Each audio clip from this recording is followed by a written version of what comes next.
currently in Palm Springs, California right now, and you can probably see ahead of you, see a couple cop cars, and this street is cordoned off. And the reason why it's cordoned off, unless you have official business right here, is that a bomb just exploded in front of a fertility clinic about 2 blocks ahead right there. It's the American Reproductive Center of Palm Springs. Now you can see in the video that I flew, you can see that where that vehicle exploded, you can see the detonation site. So the FBI is here investigating this crime. So far they know that 1 person has died. This just happened and there's really no information about it. So they believe the suspect who detonated this bomb, he is the one that they're thinking as of right now is the one that is dead, but 4 other people were injured. And the FBI is definitely calling this an intentional act of terrorism. So as they continue investigating this story right here, I'll get a little bit more information. That way I'll be able to tell you guys from what it appears exactly what took place. But as of right now, this is Indian Canyon Drive here in Palm Springs, California. This is a pretty busy street right here because you got a lot of nightlife there in Palm Springs, a lot of restaurants. And the blast just happened this morning as the recording of this video, and there was a blast that was heard literally from about 1.5 miles away. It was a huge explosion. My motel is probably about 4 miles away from here. I come to Palm Springs once in a blue moon, basically when I want to get out of Los Angeles. It's kind of a nice little getaway town to get away from the hustle and bustle.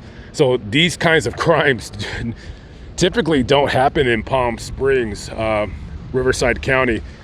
So I'll come back and let you know who the person was and exactly what happened. Probably will be one of those things that we might never know what happened, but whoever this person was that detonated the bomb, I'm pretty sure they're already going to their residence and going and combing through the computers and all that stuff.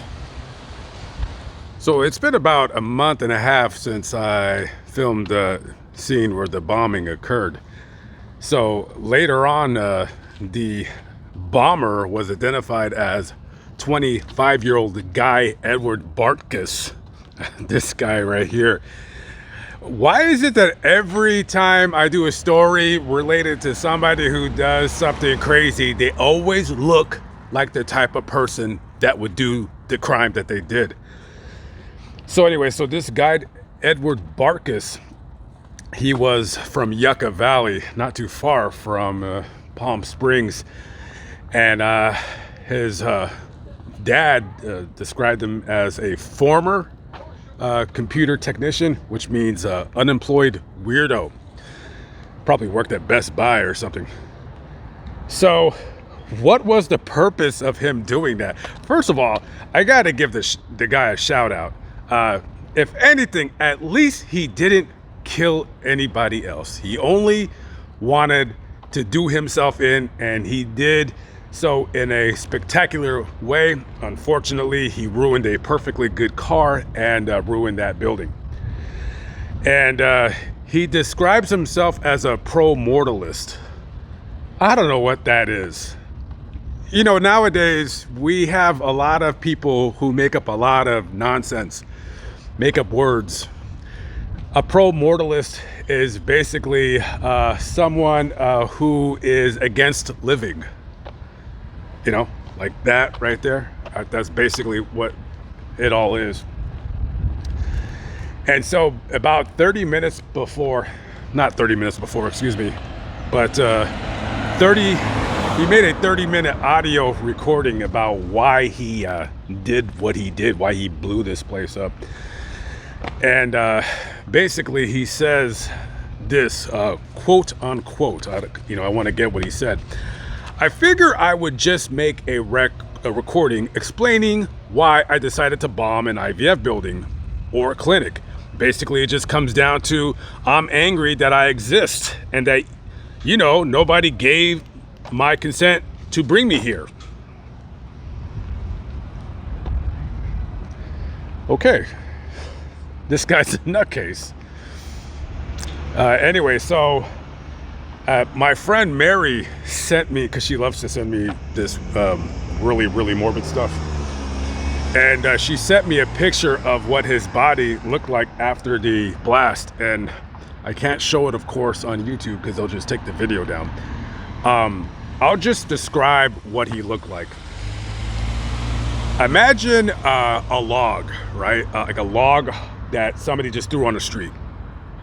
That's it. He looked like a log. No arms, no legs, the color of a log. That was it. That was all that was left of him. Just, yeah. That's it.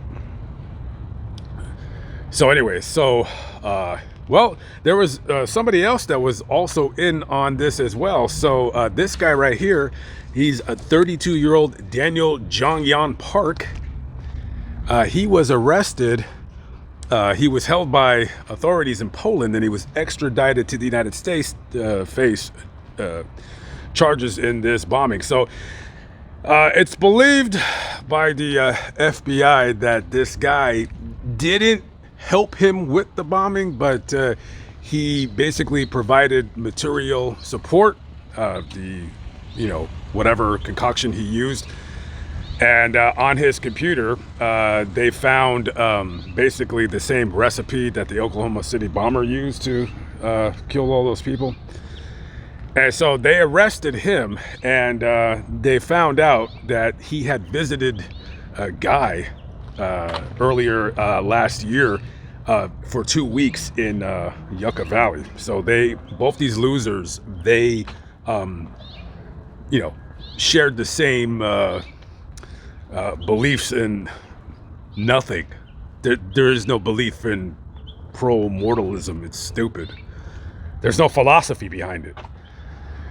So Mr. Park, he ended up doing what Guy did.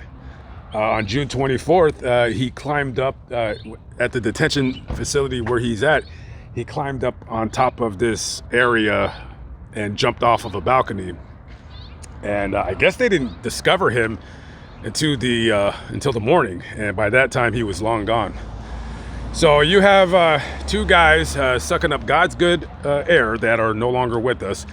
And again, I'm not into people, taking their own mortality into their own hands. Of course not. But I will say this, that at least nobody else was hurt, because this Bartkus guy, let me tell you, if he wanted to, he could have hurt and killed and maimed a lot of people while ending his own life. And again, at least he did it the same way as that guy did in Nashville. It's the same kind of thing. Wanted to make a big explosion, a big impact, and didn't necessarily want to take anybody with them. So you gotta say that at least, if anything, at least he didn't hurt anybody. Okay, guys, well, that story is done. The next story starts in this area. Actually, the story starts maybe about 4 blocks that away, and it's going to be several different stories in this area. It's going to be, I don't want to say a mini dark side. I don't know, because all the stories are really, really short. So I'm just going to do, over the next day, just do a bunch of quick, short stories in this area. Okay, guys, I'm out. See you on the next one. Peace out.